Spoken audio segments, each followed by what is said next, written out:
Welcome, everyone, to today's episode of What Makes You Tick. I'm really excited you're here for number 31.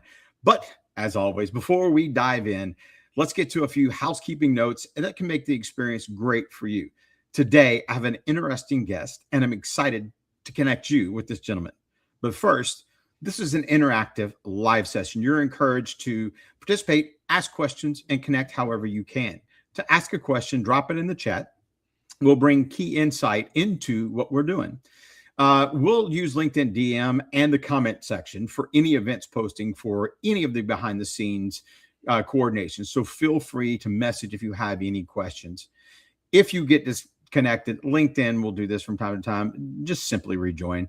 And we know that because it's 5 o'clock, and many of you are listening while you're commuting or working. So engage however you can. Even quiet listeners are important part of this community. And a quick note, my time will change after this. I'll still be Mondays, but the time will change because of my coaching duties and my teaching duties. So look for that. And then you might be home and be able to listen while you're eating dinner with your kids. That'd be awesome. Look, thanks for being here. Now let's get started. Today's guest is the kind of professional every organization wishes they could clone, but HR would definitely have questions. Tyler is a master connector who somehow gets every department, partner, stakeholder rowing in the same direction, all while keeping the conversation fast, clear, and refreshingly human. He builds trust with clients, aligns seamlessly with national broker partners, and dives deep into actual needs, not just sounding good for the meeting. Tyler doesn't just help ideas move forward. He helps them survive implementation, budget reviews, and follow-up emails. If you've ever wondered what happens when clear communication, relationship building, and results all show up on time, today's conversation is your answer. My guest today can make an impact in your business and more just by listening to him. We are destined to have an amazing show as we discover what makes Tyler tick. Tyler, it's awesome to have you on. Give the listeners a little bit of insight to what makes you tick. Yeah, thank you so much for the kind introduction. And I'm happy to announce that today is National Circle Back Day. So we've been off for 2 weeks, usually with the Christmas holidays and the Uh-huh. New Year's holiday. And Monday, January 5th, is everybody's first day back, whether it's school, whether it's work. Most of the emails were, hey, you told me to circle back after the holidays. So here we are. So That's that was hilarious. I've never heard that before. Yeah, it's coworkers, vendors, you name it. That's who you're getting emails from today. But yeah, my name is Tyler Troutman. I'm an advisor of employee benefits at the Baldwin Group. The Baldwin Group is a national insurance firm, and Mm-hmm. I'm on the employee benefits side. So if you've ever worked in corporate America or you've recently turned the age of 26, you know that you typically get health insurance from your employer, and that happens once a year for what we call annual enrollment or open Mm-hmm. enrollment. And so I'm the guy that's working behind the scenes to design those health plans for your medical benefits, dental, vision, critical illness, ancillary, and so on. Deliver those to your HR directors, to your CFOs, to your CEOs. Make sure that they're providing the most value that you can get with the deductibles, with your healthcare advantages. And then we communicate that to the employees once a year to help them enroll and help the new hires as they come along. And that's what I've been doing since last year. I Mm-hmm. really love getting to know my clients, which is mostly the decision makers at companies, whether it be an owner, different stakeholders, or anyone that's in the C suite, and kind of guiding them through, showing them the options, finding creative solutions that they haven't thought about for cost containment and delivering best in class benefits to their employees. So, all right, that's one of those jobs that every single one of us, no matter what you do, have had some kind of interaction either with HR or a rep, reaching out to you. Hey, we got benefits, and how did you? And I've always wondered, how does somebody get into that, and what made you interested in doing that? Yeah, prior to this, I was working in payroll and human resources software for a Mm-hmm. company called Paycor. They were recently acquired No, by them. Mm-hmm. Paychex with an X. And I was working adjacent to brokers like myself because we were always getting in each other's way in a good way. Hmm. We had the payroll software and the human resources software that could assist with benefits administration and enrollment. And of course, Hmm. those employee premiums typically need to integrate with payroll. And so we were always communicating with each other.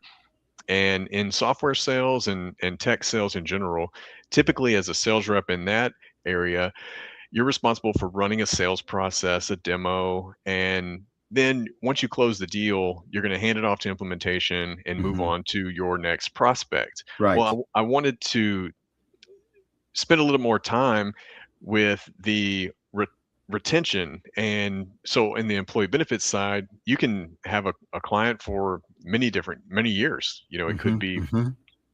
5, 6, depending on how long you're able to satisfy their needs. And so I was thinking about how long it takes to convert a prospect to a client, which is trust as a trusted advisor, Correct. and earning that business just to pass it along and start all over again. And it's the relationship piece that, if I understand correctly, I mean, we talked a little bit about this before, but not much. It's the relationship. Look, I get that. Mhm. I've had to go back to teaching, and most people that watch this show know. And I miss that interaction with the people and the building of the relationship. I mean, it's very difficult to build relationships with 13 and 14-year-olds. Now, my softball girls, it's much easier because there's a different kind of culture that you have there, and it's same thing with baseball or any sport that you coach. But man, the connection with people, that's awesome. That's extremely important. But you're not from here, are you? I mean, this is we're both in Houston. You're not from Houston, are you? Mhm. Oh, sorry. Had just a slight delay. I think we're back Yeah, now. yeah. I think we're having a little bit of a technical issue on the delay side. But okay, so as far as you're not from. Are you from Houston? No, I've been in Texas my whole life. I was Okay. born in the Dallas area, and then whenever I was 2 years old, my parents moved to a small town in East Texas, very rural, called Elkhart. Only has 1,000 people then. It has 1,000 people now. It has not grown. A little 2A high school, and Uh both huh. my parents were teachers, and just like yourself, they had a dual role of educators in the classroom and then also coaching sports in the after school hours. So, how did you get here? Well, one thing from watching my parents grow up, it's very noble. We need more teachers. We need good leaders like yourself. Especially men in the classroom, which there's a shortage of men teachers and male Hmm. mentors, and so it's desperately needed. And you have found yourself kind of dabbling in education for decades, and then also business development. Kind of going to Hmm. the corporate world and bouncing back and forth. Hmm. And a person like myself who's been in technology and sales, I'm thinking about the dollars. And so I can remember back in the early 90s when I just gotten a checkbook, and there's no online banking. And so, we're talking like some money that I received for Christmas or birthdays, and I'm putting it in the bank. And myself and my parents were all balancing our checkbook together at the desk. There's not a lot of privacy. And it must have been January, probably after Christmas, where, they living paycheck to paycheck like most teachers are, and they're two of them, so Right. they're both Right. making the same thing. Hmm. And for whatever day it was, I guess they had paid all their bills, and my checkbook balance was bigger than theirs, and I kind of had a freak out moment, which it wasn't a big deal. They were probably just a day or two away from their next pay period, but I wanted to go into business where we say sometimes in sales there's no cap, but it's really just the more clients you have, the more you're able to service. If you're doing a good job, then Right. you're rewarded accordingly, Hmm. versus something that would take years upon years, with small merit increases. So that's kind of how I got Hmm. interested in business and personal finance, and ended up going to college in Stephen F. Austin in Nacogdoches, Yep. which I thought was a major metropolitan area Yep. I whenever know I where that's at. went from Elkhart to Nacogdoches. And then from there, moved to Southeast Texas, the Golden Triangle that some people Uh-huh. call it, the Beaumont, Orange, and Port Arthur Triangle, and moved to the Woodlands in 2021. Uh-huh. And I love this community. It's a master plan community with lots of walkable areas and green spaces, and that allows for a quick commute, I would say, to Houston, Yes. depending on the time of day. Yes. No, I agree. I wouldn't want to go to Houston unless I have to because of the traffic, and usually I go at the wrong time of day. But yeah, yeah, you're out here and there's so much trees, you can't even see some of the businesses that are around Mhm. us. Yeah, I had a Um, really hard time when I first moved because there's no billboards or uh-huh. signage for, and Hmm. like, where are all these businesses that are hiding behind the trees? And so it's taken me till just now to know my way around without GPS. Yeah, GPS. Like I've been here for a long time, and I've been stagnant for a while, so I still use GPS. I don't know, Mhm. And I mean, but you got a technology background, and you understand how big technology is. So, Right. as far as your business, one of the things that I've been digging into, really trying to learn, is a little bit about AI. I haven't dug a lot into playing with the apps, just learning about it, how it works. Is that something that you're seeing in your business? I mean, trust is huge. And Mhm. we were talking about trust with your business and how important it is within your business. AI is something that you tend to see small to medium businesses going, yeah, I don't think so. I don't trust it. Heck, Mhm. I get kids that I know that are using AI to write stuff because I look Right. at it and go, no, I have known you all the year. But what Yeah. about in your business? How big is trust? How big is AI taking off? And where does it add value to your business? Yeah, I'm an early adopter of it, and I like to say, like, myself and you, for example, I'm 43, I'll be 44 next month, and so I was born in 1982. So I feel like I was born right at the exact perfect time to have an entire analog childhood and a Hmm. digital adulthood, Hmm. because I did not get a cell phone until I went off to college in the year 2000, and it wasn't a smartphone like we think of today. It was a bag Was it phone that brick? it I mean, yeah, before the brick, it was in a bag that was not on all the time. It stayed under the car seat. And Uh-huh. so if you had an emergency, you might unfold it and raise the antenna and use it with the orange numbers for, who knows, probably $5 a minute or something Uh-huh. to that effect. So I wasn't carrying around a phone in my pocket by any means. We had answering machines with a little cassette tape, Correct. and I didn't get my first computer until I was in high school, and it was a family computer that stayed in the living room and had a dial-up internet connection several years later. And so I have that human connection of my childhood, and then the digital adoption of smartphones and social media. And I would be kind of considered an elder millennial, but tend to maybe relate a little bit more with Gen X, where we are the ones who are not afraid to adopt new technologies, as someone like a baby boomer might say, well, I'm going to hold off on this AI thing. I don't know about that. I'm someone who wants to try to figure it out, and I want to recommend that to other people too. You need to block Right. off a portion of your week or month to playing with AI tools and seeing how you can use them to make your life a little bit more efficient and better, and see where they go wrong, and understand that AI is far more than just large language models or a Hmm. chatbot. That's Hmm. kind of what we see and hear right now, but it's so much more than that, and it will be more than that. What we're going to see this year, I believe, is more of the real world AI applications, such as robotics Hmm. and what we call agentic AI, which is using the agents. And that's primarily what I use at work, which is a company sponsored program Right. that we use, that we're allowed to use. It's trained on our internal documents and processes. And if I ask it to do something like make a plan comparison of an existing employer's benefits plan versus the Uh-huh. one I've quoted, Uh-huh. it's going to make spreadsheets and things using Python code and things that I may not know how to do. And it shows me how it's working in the background. Right. And it's writing those scripts and it's generating spreadsheets for me. And Hmm. so then that frees up my time to go back and, kind of fact check it at the end, make sure that it's digestible and presented in a way that I can use it. And Hmm. it has definitely saved me a lot of time, can check the calculations very quickly to make sure the math adds up, and put together things that would really bog down my time if I were doing it manually. Right. And I mean, for your business, that makes sense. Or where are you using it, or are you using the AI, any of them, in your personal life? Yeah, I use the work sponsored AI that has some pre-built agents, and Yeah. then in my personal life, I did get the premium version of Grok, and that's Okay. just because I'm a little bit of a Tesla fan and Elon Musk, and I was wanting to just kind of test out Grok and use it a lot for personal finance, for making tables.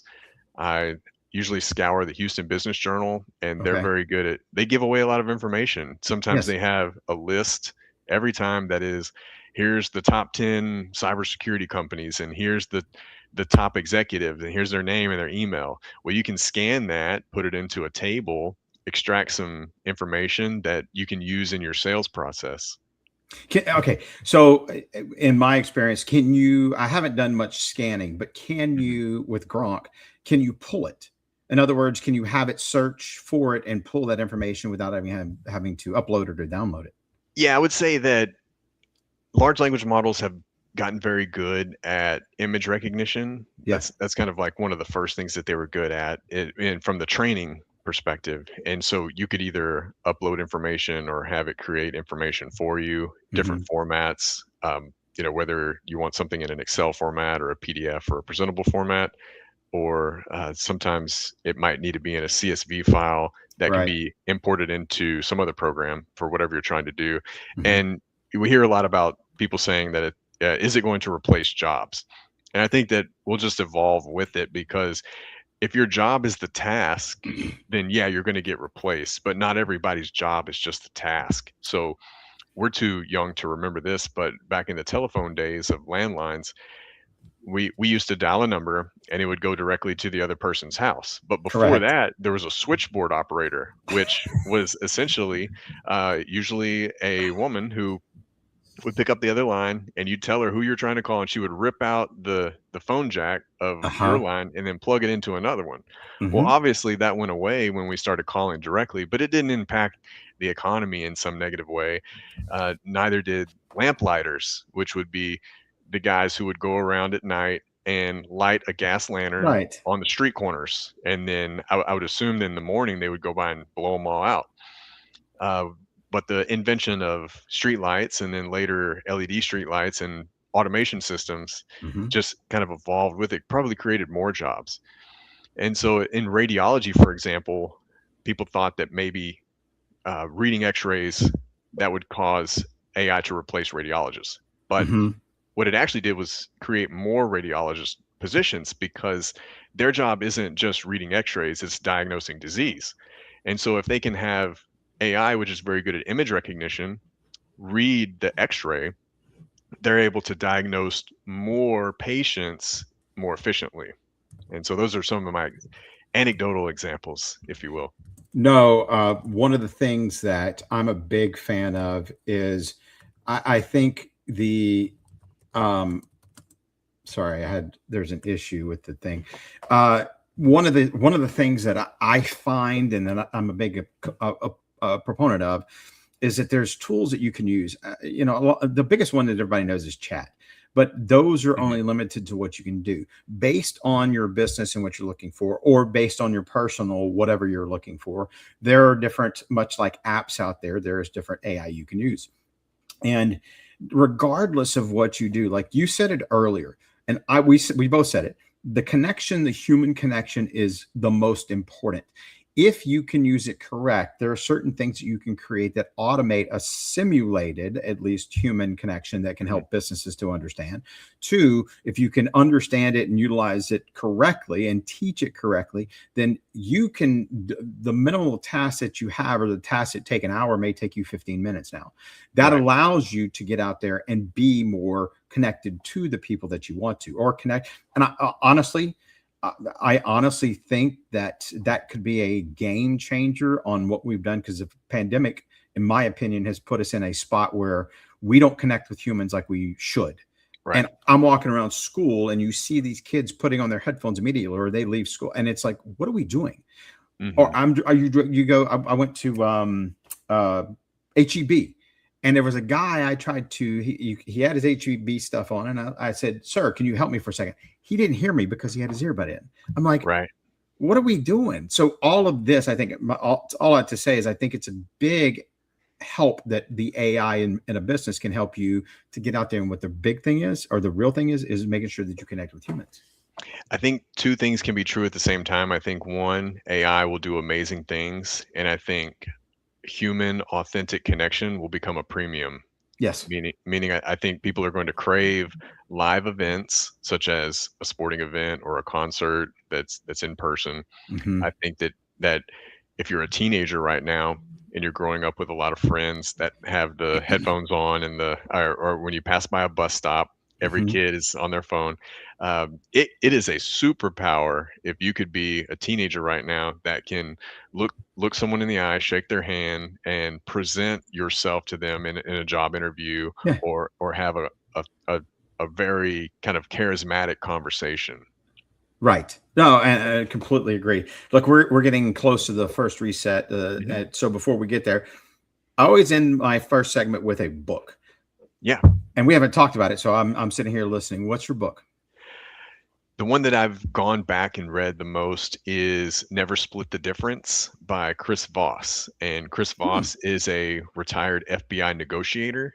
And he wrote a book about how he parlayed a lot of those skills to the Harvard Business School of business negotiation. Hmm. And if you could boil it down, a lot of it is not this really tough, strategic, aggressive negotiation. A lot of it is being very measured and being calm when the situation is stressful, and that's kind of an FBI negotiator in a nutshell. And just asking those what do you call this kind of measured questions. The Right. most famous one is uh, they say, Chris, we got your kid. He's kidnapped. Give us $1 million. And he just sits back calmly and says, how am I going to do that? Yeah. And that kind of puts it off on the kidnapper. Like, well, I don't know. And it lowers the temperature of the room. And you can use some of those tools in business and in life. And it's part of the thought that I think I encourage everyone to at least learn a little bit about running a sales process, even if you're not in sales, because you're going to have to sell yourself in an interview. You're going to have to sell yourself to a romantic partner that you might be interested in. You're going to have to Yeah. sell your Yes. idea to your Yes. children that you're trying to Yes. discipline. Yes. Yeah. Or even just a group trip that you're planning to go to the beach or to go skiing. There are so many things or negotiating your bills with Yeah. a streaming platform or a service. No, all of that. I've never heard of that book, but it'll be interesting. I'll have you send it to me. I want to look at it. Hmm. For me, mine was Dream Makers. It's about the rookie Jim Morrison. You've seen the movie, right? I don't think I'm familiar with that one. Okay, so Jim Morrison was an older guy who was coaching, and he still was throwing. He had arm surgery. He threw hard when he was a kid. This was talked in when one of his bets with one of his kids uh, or his team. He said, "Look, if we win this and this and this, then I will try out." He goes and tries out, and they end up taking him, and he tries it and makes it to the majors. And it's really a powerful book about chasing dreams and how you can rarely end up getting to your dream, but you have to love it the most, and you have to really transform yourself along the way. The biggest one of the biggest takeaways, and I think many people miss out, is that your dreams aren't going to come true unless you're actually rooted in purpose and you're rooted in service and it's rooted in faith, which he didn't have any until he started seeing it, and he had put forth the effort to be able to do it. It was one of the things that was one of my favorite movies, and just a couple of takeaways and it relates to, or a couple of takeaways that I relate to a lot of things that I learned throughout life and what he put out there. First is it was mindset and resilience matter more in moments than we actually give it credit. Hmm. The second one is dream makers change everything. And like, I always end this show with advice that you would give to somebody chasing their dreams or the youth. And a lot of it has to do with that. Another one is, and this one, it's funny because coaching baseball. I'm a baseball guy, by the way. LSU national championship last year. Yes, baby, let's go. But it's you have to Go have Tigers. faith. You go Tigers. You have to have faith. You have to have humility, and you have to have purpose-fueled, lasting success. But one of the things is that bad days and failures are setbacks if you let them be, or they can just be part of the process.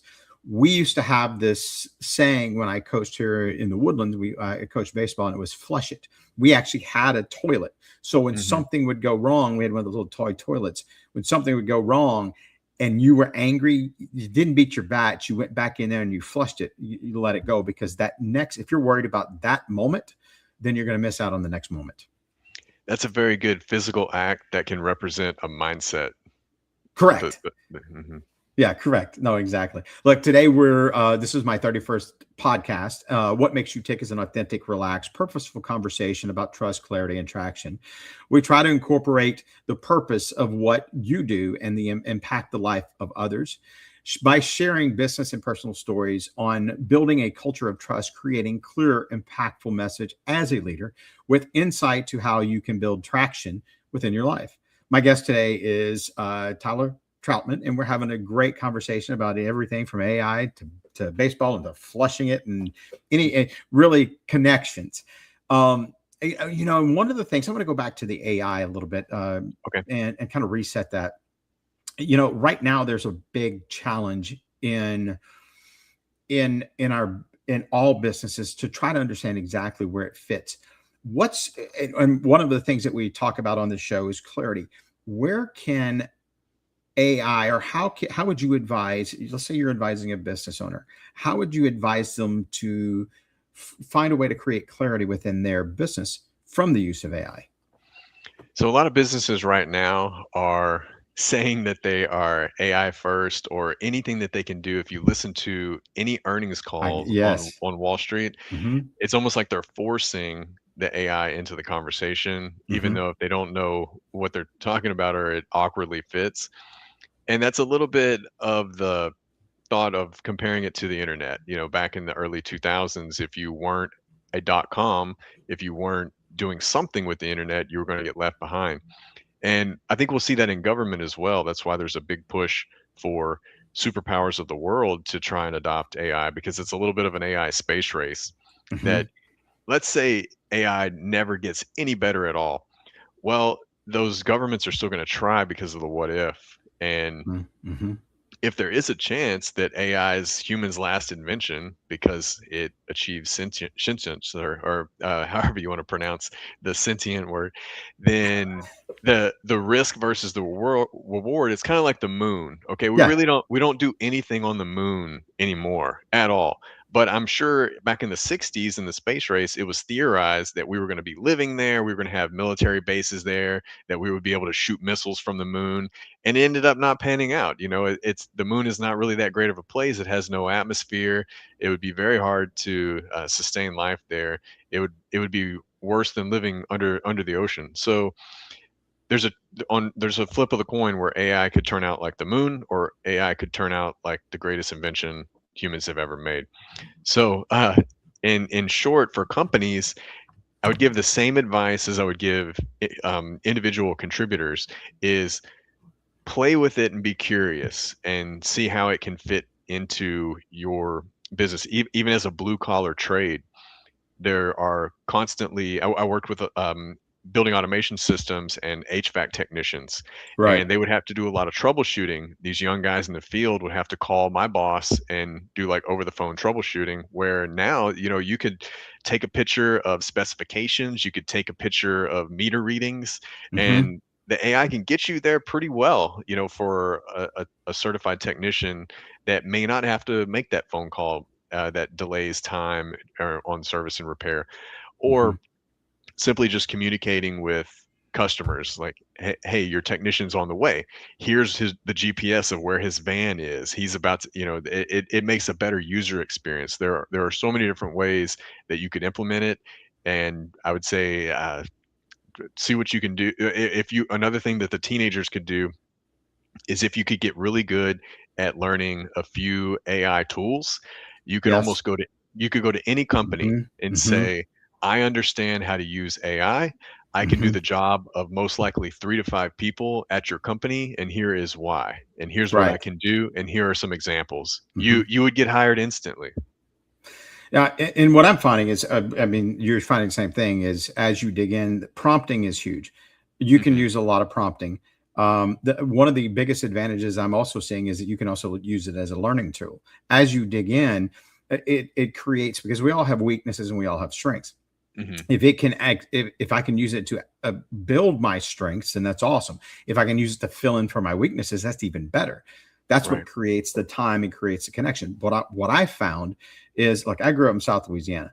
Mhm. Writing is not my, we had, is not my biggest thing. And I say this, I think, on every episode.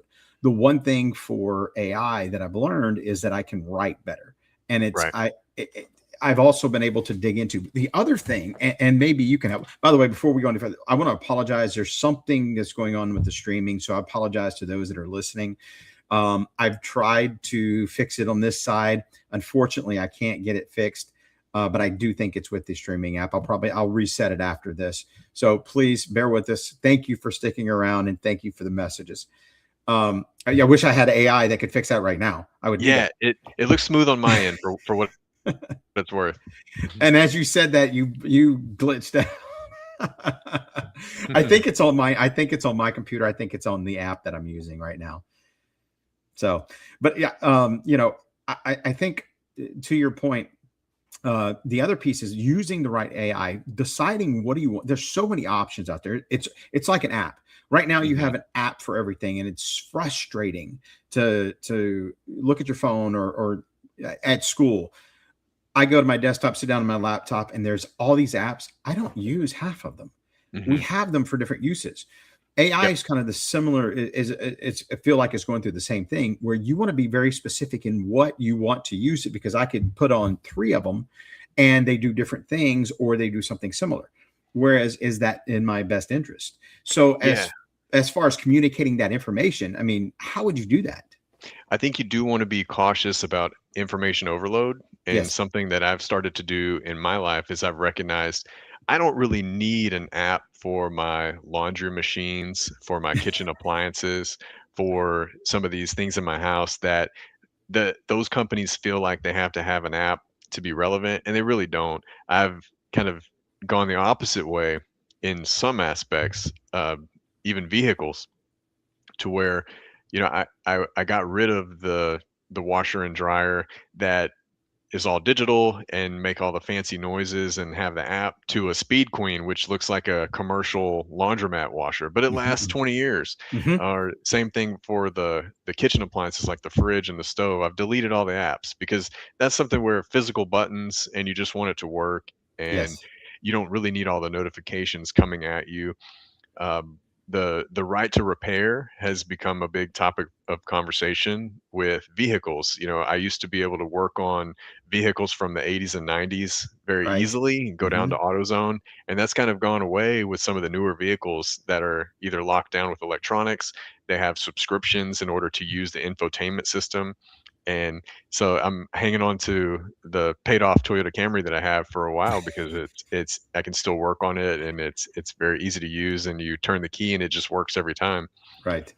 And so I'm fine again, being born in 1982, I'm finding the areas where it improves my life and finding the areas where I can push it away.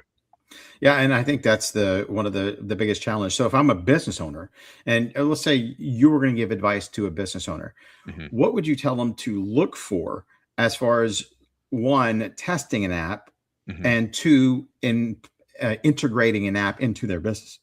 Or not an app, an AI. Yeah, Sorry, AI. yeah, yeah.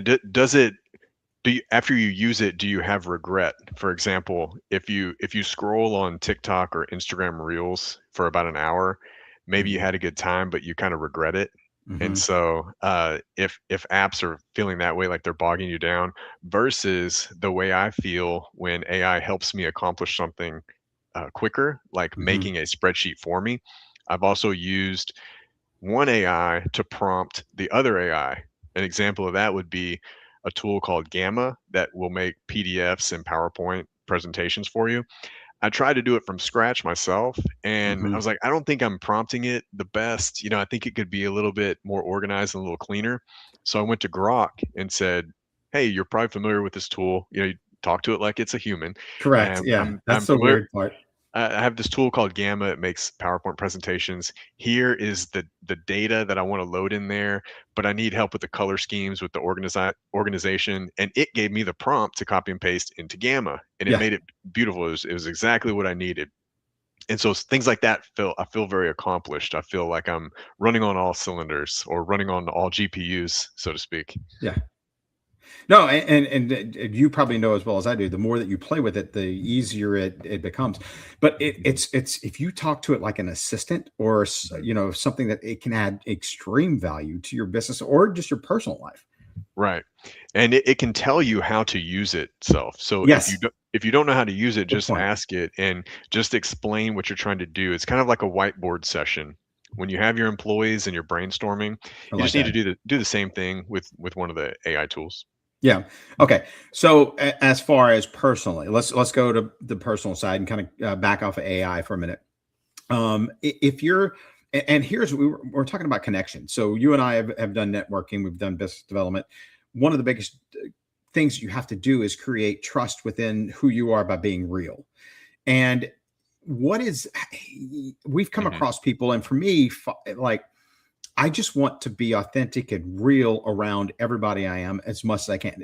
I didn't do that when I was younger. It wasn't something that I was engaged in. It wasn't the way I was built. I was worried about what everybody thought. But as far as from a personal standpoint, when you're trying to impact or build trust, how would you tell somebody, or let's say you're giving advice, how would you give advice to do that with somebody of different value or different beliefs?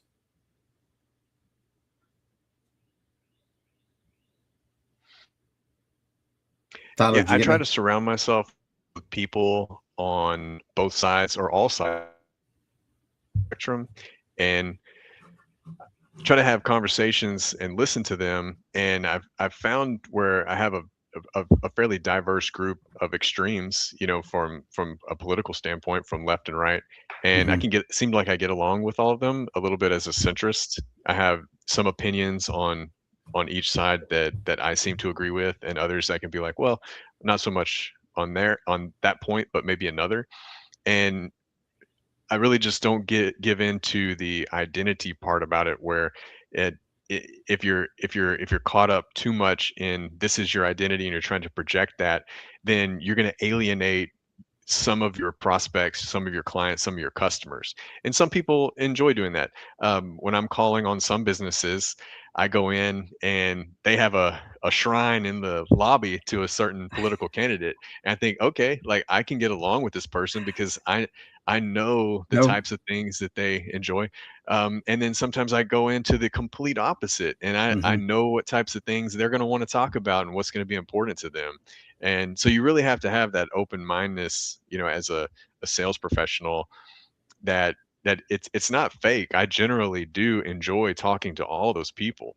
You know, if Hmm. if there's a person who believes we should be living like the caveman days, I want to hear why. What is Say, yeah, what are your talking points? I'm not right. here to tell you that you're wrong. I'm here to understand what makes you feel that way, Yeah. and maybe What's your perspective? how I can provide some value along the way. And I'm trying to do as many meetings as I can in person. Of Uh course, huh. we're doing it virtual today for efficiency purposes, but I remember when I first came across the Zoom app. This was before the pandemic, and I thought, oh, in-person meetings are dead. We shouldn't be meeting in person. This is the new technology. This is where it's at. And then during the pandemic, I quickly got tired of Zoom and Uh wanted to go huh. back to the in-person. Hmm. And so now I'm trying to offer in-person meetings where I can. I give people either one. We can meet in person, virtually, or go to lunch, have coffee, whichever you prefer. But I find that the in-person meetings are much more meaningful. You can Hmm. do some little things like, if you're giving a presentation, you got to show up early. You got to make sure your technology works. You got to make sure that you're able to connect if you have a PowerPoint, or maybe try not to use a PowerPoint. Steve Jobs said PowerPoint's for people that don't know what they're talking about, because Uh-huh. you should be able to communicate it effectively, and you definitely don't want someone reading a PowerPoint to you. So I think in-person conversation will be looked at as an authentic premium that you can kind of level up and provide a better experience when it comes to clients. No, I completely agree. That's a great point. I think one of the things is, I always say this. For me, lately, it's about perspective, and I've Mhm. found the same thing you said. I want to know what makes you tick. I want to know what makes you, and that's not I'm not pushing my show, but I Mhm. mean, truly, that's what I want to know. I want to know what makes you tick, and then you tell me this is what I believe in. This is why. This is how I got there, and I'm thinking, oh, huh, that's interesting. I love that. I've never heard that perspective. Even though I may not agree with it, it does give me a way to look at we're looking at the same thing.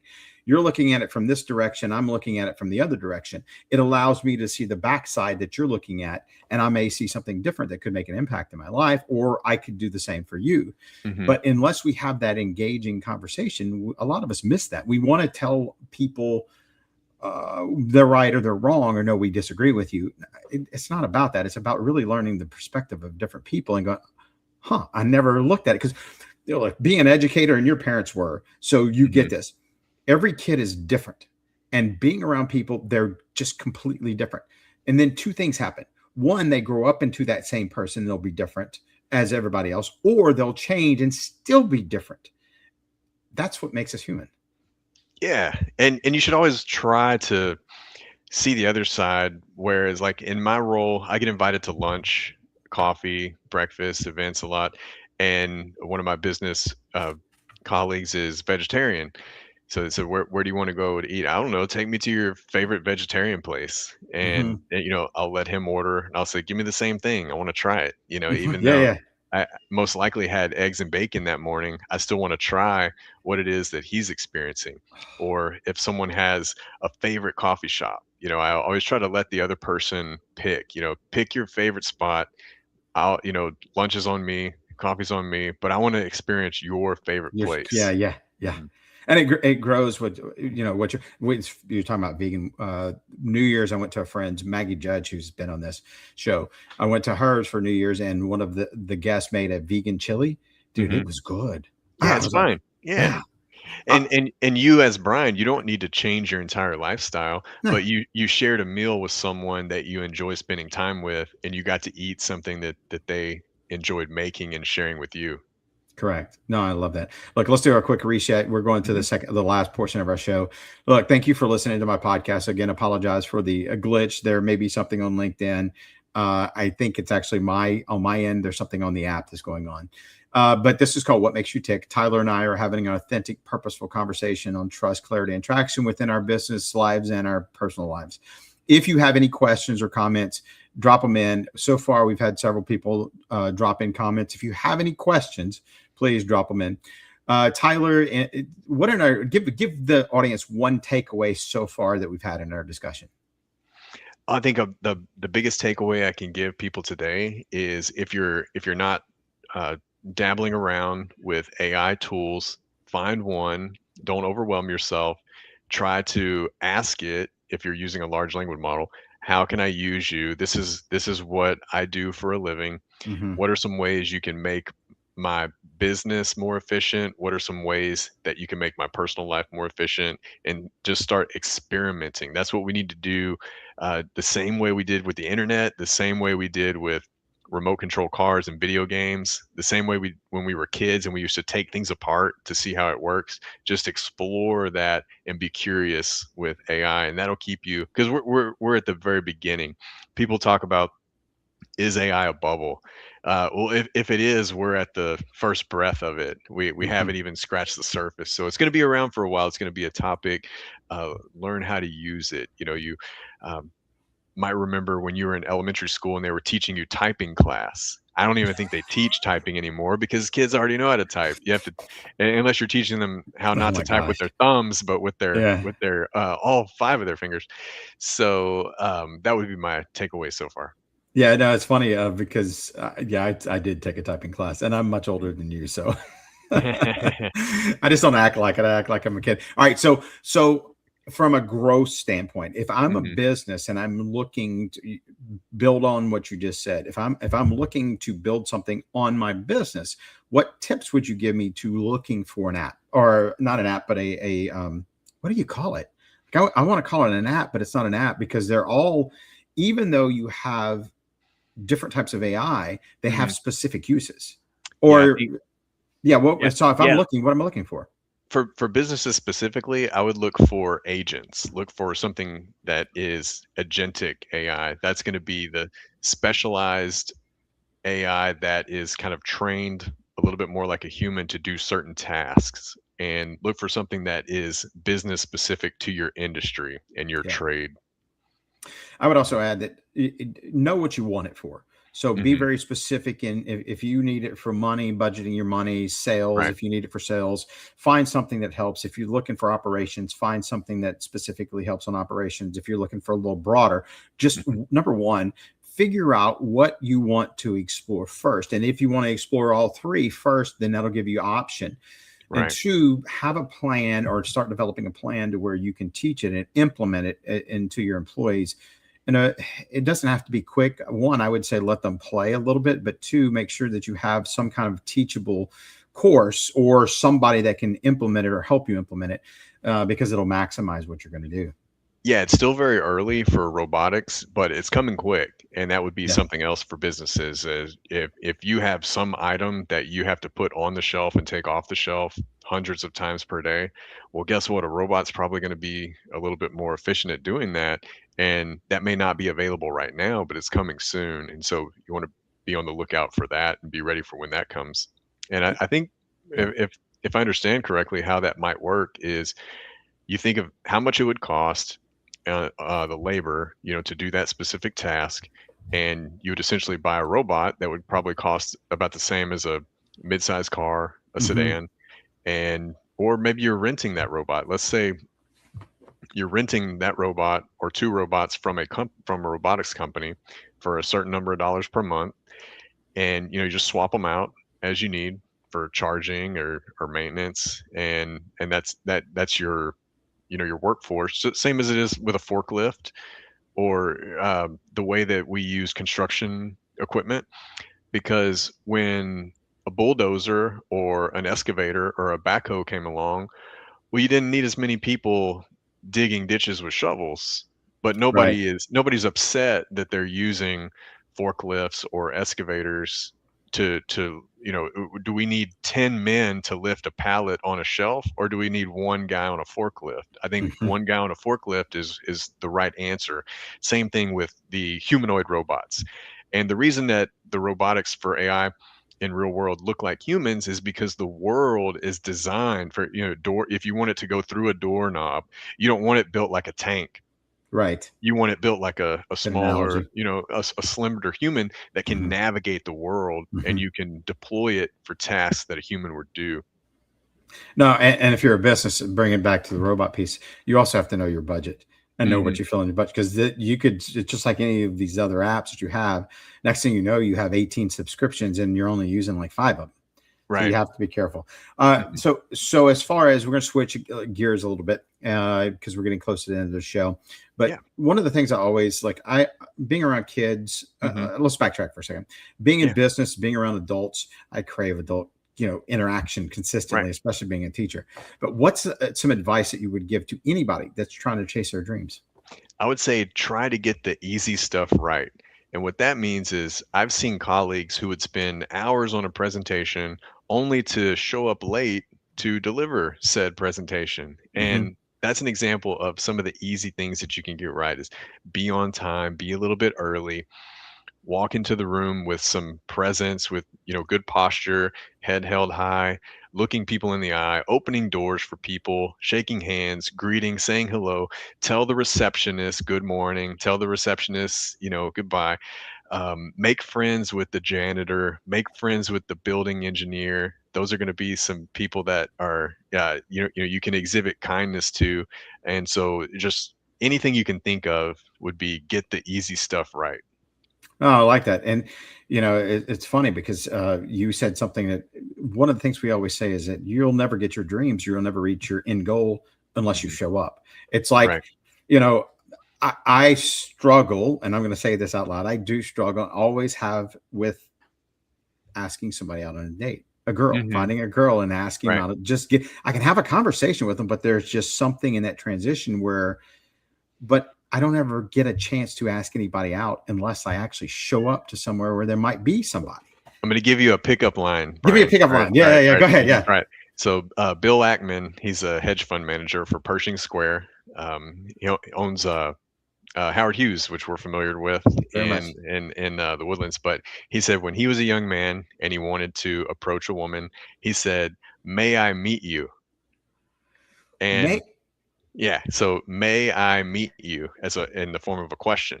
Yeah. And it's a little bit it throws them off a little bit because that's not something that they hear every day. Right. What you Yeah, know, yeah. they're expecting the same old shallow pickup lines that they hear all the time. Hey, baby, how And you doing? yeah, and it's a little bit of kindness, it's a little bit of permission to see, Mhm. now what I would have to research because I've been out of the game for a while is what you say after that. I don't know step Yeah. 2, but try "May I meet you?" and see, test it out in the marketplace, and don't be afraid to fail. I think that, so many people are afraid of sales because they don't wanna be told no 20 times a day, and it's the same thing with dating. You need Yes. to go into it with the mindset of like you're going to be told no, and it doesn't matter. Once you remove that fear, then that helps you be more confident.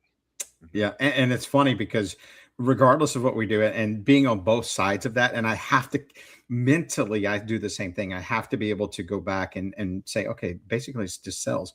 But once somebody tells you no, at least you know where they stand. It Yeah, doesn't mean you have to exactly. quit. There might be some more to that. You can find out and dig deeper if you want. But I mean, it's like when somebody breaks up with you. This was, I know we're going off on a tangent here, but this was Hmm. one of the things. If I had a dream girl and I dreamed of her and she breaks up with me, it's not breaking my heart. She's letting me go so that I can find my person, and or vice versa. I'm letting her go Yeah, so she can find her person. yeah. Just like in sales, I would rather hear the no than being ghosted because, like you mentioned, I know where they stand, and now I can focus my attention in other directions. Correct. And even if there's a question they may have, at least you can possibly address it and maybe get something that will help you go on to the next step. Yeah. Yeah, and I always end, the last thing is, let's talk about some advice.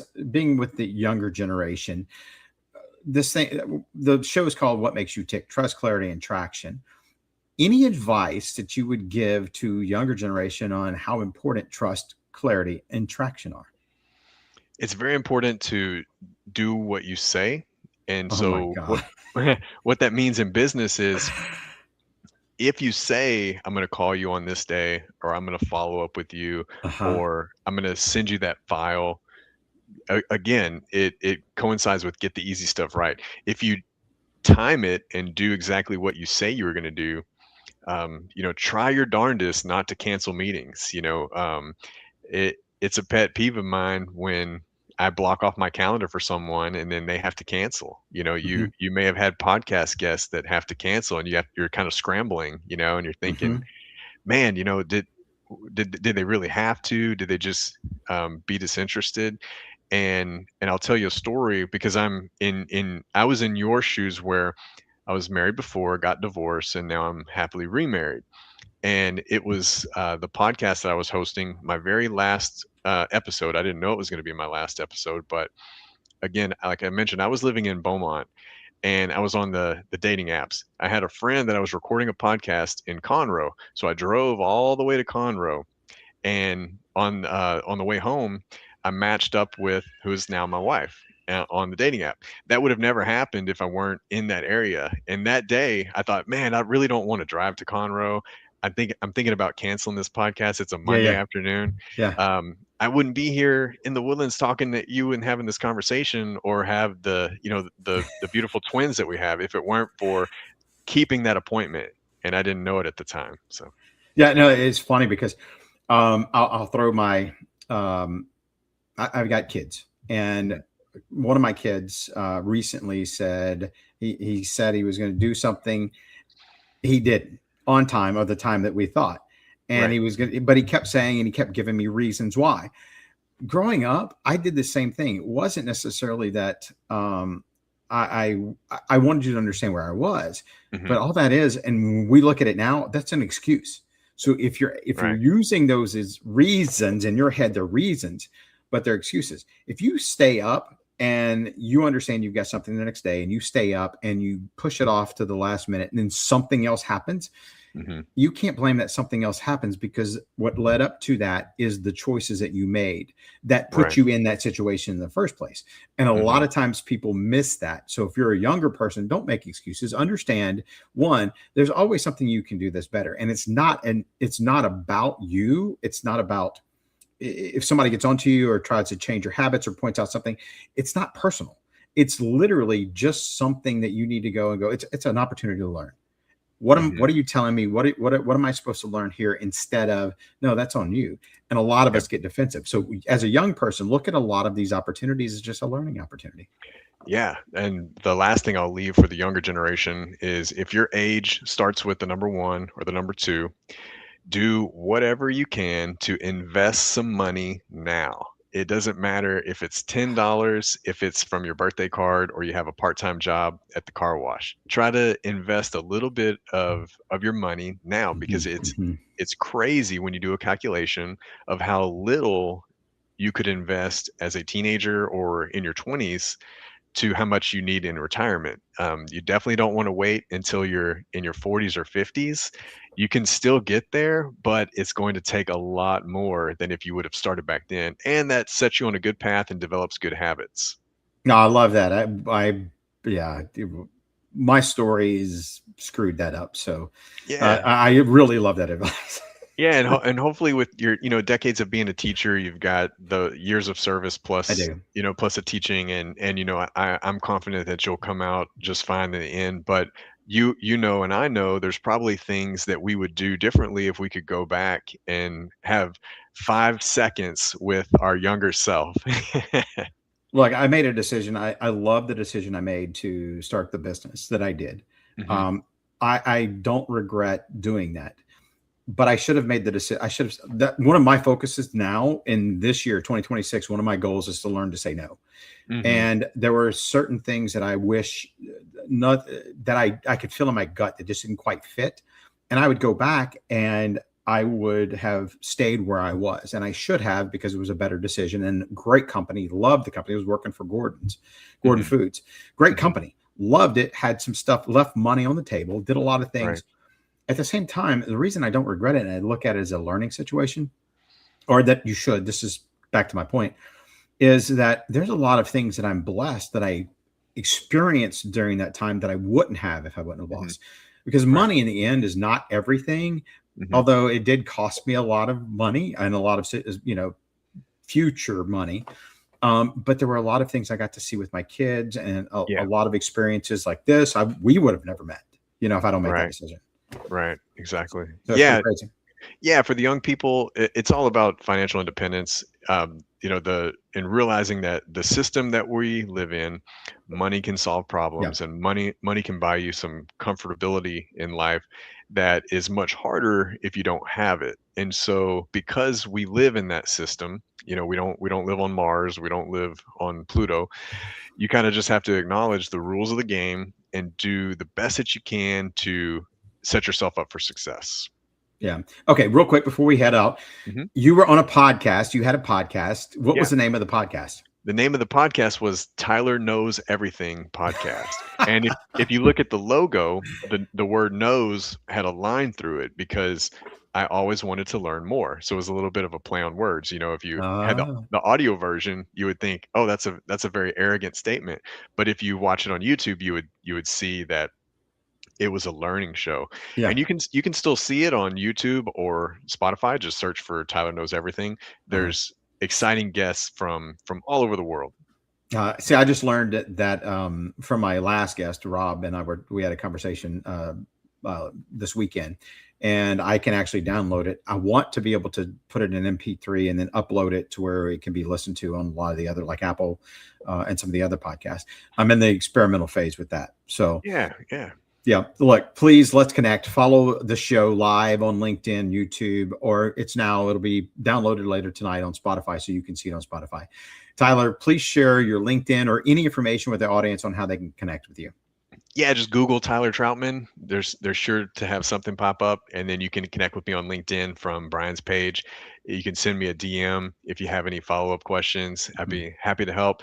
Connect with me on LinkedIn. If there's any way I can help you in your professional development, your career, or your personal life, always happy to help.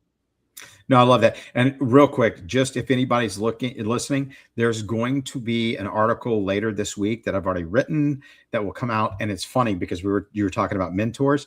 It's about a conversation that I was blessed to have with a gentleman that was way above me. And he took the time out of his life to talk me into coaching. And then from that, there's national championships that we've won and state championships that we won that I've never experienced, but he was one that took the time out. Tyler, look, thank you for being a guest on What Makes You Tick. Thank you. Thank you, everyone. Bye-bye. I appreciate it. Look, let's make an impact on the lives and community through trust, traction, and clarity. You can find me on LinkedIn and connect with the future episodes and a deeper conversation with Tyler. Tyler, it's been amazing. Make sure you find my friend and you connect with him.